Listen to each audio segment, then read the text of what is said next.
ಶಿವಾಜಿ आई ಶಿವಾಜಿ ಶಹಾಜಿ ಭೋನ್ಸಾಲೆ ಮರಾಠಿ ಉಚ್ಚಾರಣೆ ವಾಒಸ್ ಎ ಲಾರ್ ಸುಮಾರು February 19 1630 April 3 1686 ಒಬ್ಬ ಭಾರತೀಯ ಆಡಳಿತಗಾರ ಮತ್ತು ಭೋನ್ಸ್ಲೆ ರಾಜವಂಶದ ಸದಸ್ಯರಾಗಿದ್ದರು.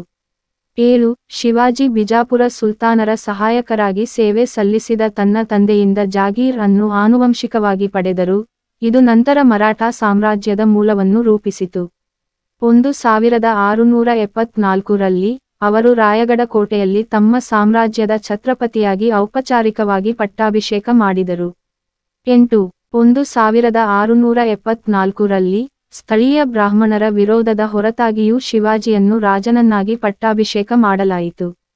987 12 ಶಿವಾಜಿ ತನ್ನ ಆಡಳಿತ ಮತ್ತು ಸಶಸ್ತ್ರ ಪಡೆಗಳಲ್ಲಿ ಮುಸ್ಲಿಮರು, 13 ಮತ್ತು ಯುರೋಪಿಯನ್ನರು ಸೇರಿದಂತೆ ಎಲ್ಲಾ ಜಾತಿ ಮತ್ತು ಧರ್ಮಗಳ ಜನರನ್ನು ನೇಮಿಸಿಕೊಂಡರು.